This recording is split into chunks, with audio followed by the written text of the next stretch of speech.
मैंने अपने गुरुदेव भगवान से कथा सुकर क्षेत्र में श्रवण की। छोटा था, उम्र कम थी, समझ में आया नहीं।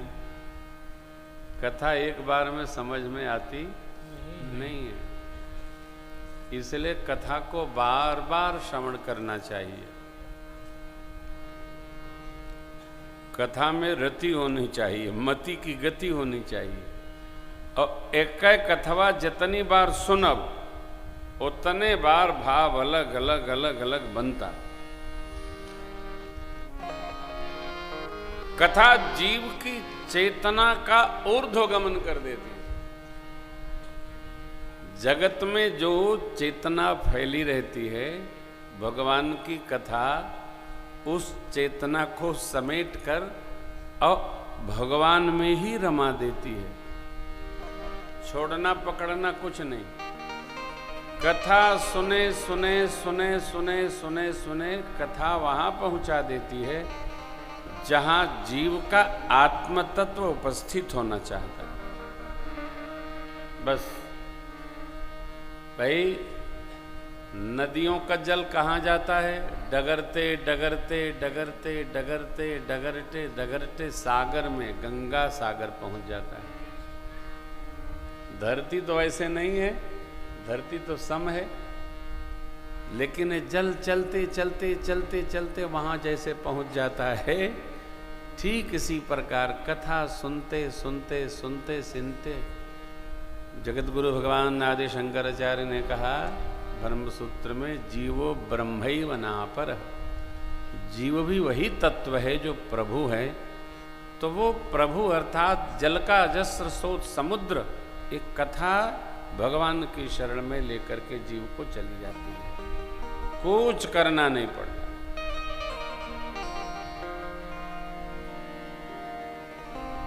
राहुल बाबू ने जब ये रचना बनाया होगा तो न सोचे होंगे कि यह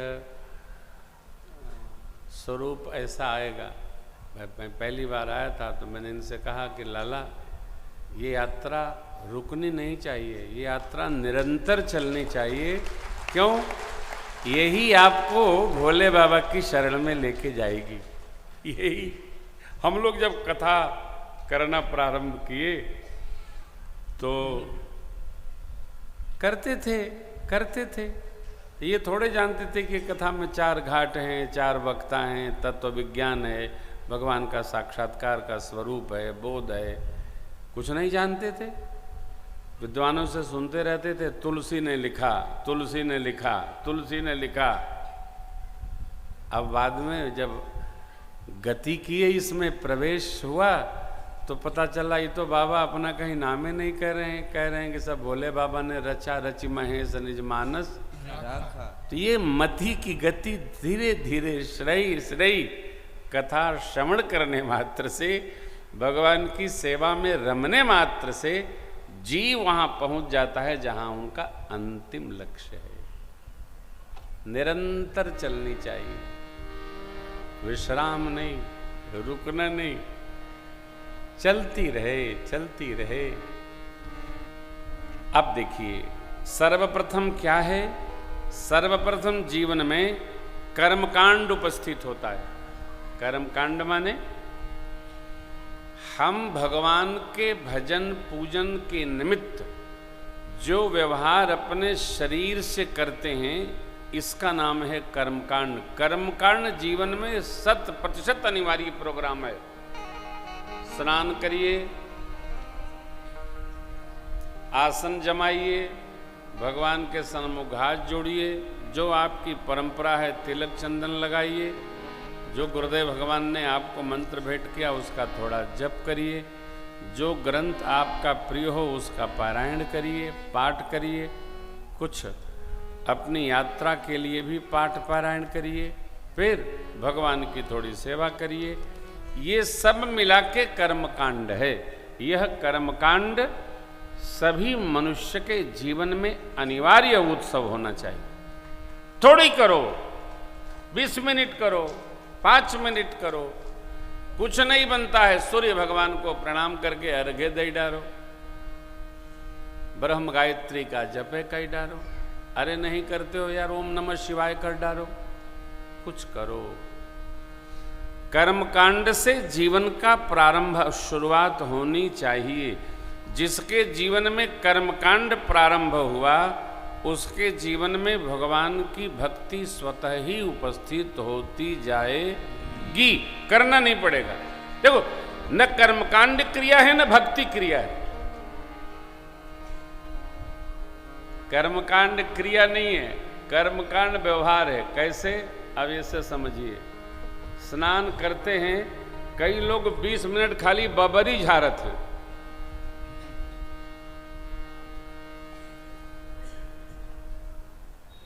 अरे का 5 मिनट कही दो, चांद दिख रहा है तो छोड़ो, समस्या समाप्त हो गई। लेकिन यदि है तो 5 मिनट कही के 5 मिनट भगवान के सन्मुख बैठकर थोड़ा सरकार को लगा करके अपने स्नान करा के चंदन लगा के थोड़ा अपने लगा लो। वैष्णव हो तो लंबा, शैव हो तो पुंड लगाओ, त्रिपुंड, शाक्त हो तो गोल तिलक लगा लो। जो आप कर सकते हैं कर्मकांड में उसको प्रारंभ कर देना चाहिए। ये भक्ति की प्रवेशिका है। अब चलिए, कर लिया नित्य रूप से। देखिए, हम जो भी पूजन भजन कर्मकांड ज्ञान जो भी करें, किसी को तनाव दे के न करें। घरवा वालन के परेशान करके न करेंगे। घरवा वाले कहें भैया नहा ली, अब तो आफतें आने वाली है, काहे? कोई बल्टी न छूना,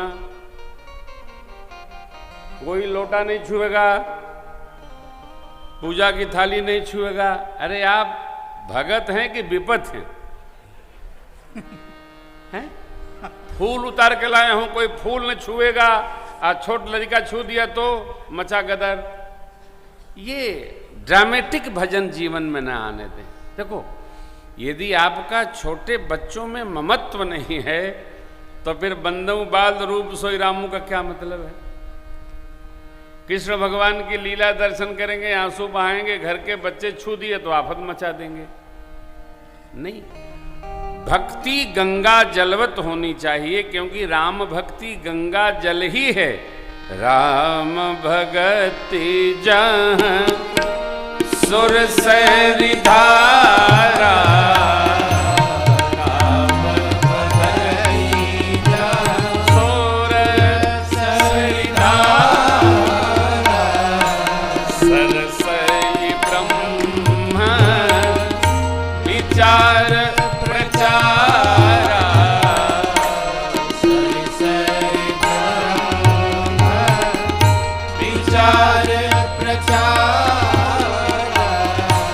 विधि निषेधमय कली मलहरणी,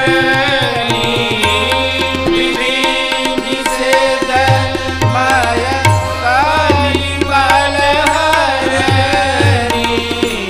कर्म कथा रविनंदन बरनी, कर्म कथा